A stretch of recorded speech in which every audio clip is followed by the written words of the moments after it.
नमस्कार दोस्तों, welcome to my channel US electronic and electrical. दोस्तों आज हम लोग बहुत ही महत्वपूर्ण टॉपिक के ऊपर बात करेंगे, कंट्रोल वाल्व के ऊपर। तो चलिए कंट्रोल वाल्व को देखते हैं कि इसमें कौन कौन से पार्ट्स होते हैं और किस पार्ट्स के क्या नाम होते हैं, उसका क्या फंक्शन होता है।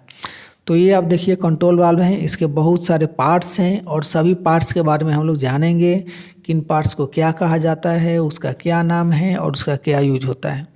तो ये देखिए कंट्रोल वाल्व के अलग अलग पार्ट्स हैं, जैसे स्टेम है, coupler, indicator, bonnet, plug, valve seat, inlet, outlet, gland, scale, diaphragm, spring, ये सभी कंट्रोल वाल्व के पार्ट्स हैं। तो ये सभी जो कंट्रोल वाल्व के जो पार्ट्स हैं, जैसे जो कंट्रोल वाल्व में जो भाग होता है, अलग अलग पार्ट्स होता है, जैसे एक्चुएटर होता है, उसका बॉडी होता है और एक तीसरा होता है जिसे ट्रिम बोला जाता है। मतलब दो पार्ट्स मेन होता है कंट्रोल वाल्व के, एक्चुएटर और बॉडी पार्ट्स। अब एक्चुएटर जो पार्ट्स है वो ऊपर होता है और जो बॉडी पार्ट्स है वो डायरेक्ट प्रोसेस से कनेक्ट होता है। और जो तीसरा पार्ट्स है वो एक्चुएटर के कुछ भाग और बॉडी के कुछ पार्ट्स को मिला करके ट्रिम बोला जाता है। जैसे valve, steam, bonnet, stud, bolt and nut, gasket, ये सभी गाइड, रिंग, ये सभी मिला करके ट्रिम का पार्ट ट्रिम बोला जाता है। तो मेन रूप से एक्चुएटर के हिसाब से दो कंट्रोल वाल्व जो होते हैं वो तीन प्रकार के होते हैं: pneumatic control valve, motorised control valve और हाइड्रोलिक कंट्रोल वाल्व। अब जो न्यूमेटिक कंट्रोल वाल्व होता है वो एयर से न्यूमेटिक ऑपरेट होता है, मतलब एयर के द्वारा ऑपरेट होता है। और जो मोटराइज्ड कंट्रोल वाल्व होता है वो मोटर के द्वारा कंट्रोल होता है, मोटर के द्वारा ओपन क्लोज होता है, उसके अंदर मोटर लगा हुआ होता है।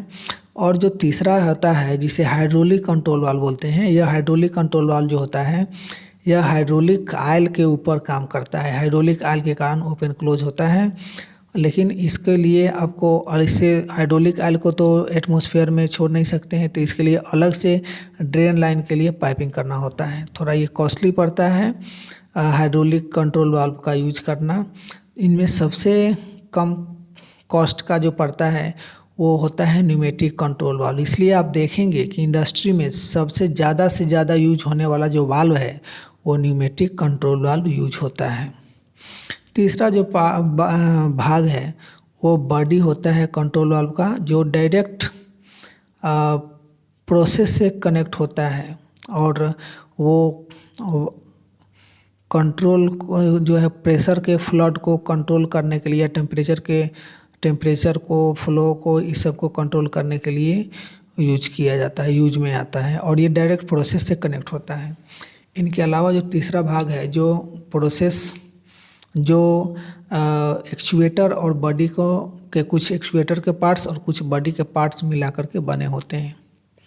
तो इस तरह कंट्रोल वाल्व के बहुत सारे पार्ट्स हो गए, जैसे rain cap, eye bolt, diaphragm, spring, actuator stem, diaphragm case, ये सभी, स्केल प्लेट, स्टेम कनेक्टर, योक, ये सभी एक्चुएटर के पार्ट्स हो गए। बॉडी पार्ट्स में पैकिंग, फ्लेंज और पैकिंग, फ्लावर्स, ग्लैड पैकिंग, ये सब वाल्व्स, स्टीम, ये सभी बॉडी पार्ट्स होते हैं। अब ये अलग अलग काम होते हैं इनके। जैसे रेन कैप का काम होता है बारिश का पानी इसके अंदर ना आए, एक एक्चुएटर के अंदर, डायफ्राम के अंदर, इसलिए रेन कैप यूज करते हैं। आई बोल्ट, जब कभी भी मेंटेनेंस के लिए वाल्व को खोल करके और वर्कशॉप ले जाना होता है, हैंडलिंग करना होता है, तो आई बोल्ट का यूज करते हैं। इस तरह डायफ्राम, स्प्रिंग, एक्चुएटर, बहुत सारे ये सभी जो पार्ट्स हैं ये कंट्रोल वाल्व के मेन पार्ट्स होते हैं। तो इन सभी पार्ट्स को मिला करके कंट्रोल वाल्व का बना हुआ होता है।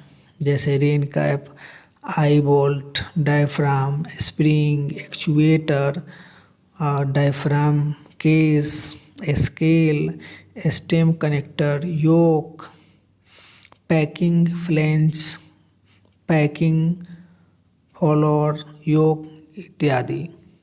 इस तरह के और भी वीडियो देखने के लिए हमारे चैनल को लाइक कीजिए, सब्सक्राइब कीजिए। आपका बहुत बहुत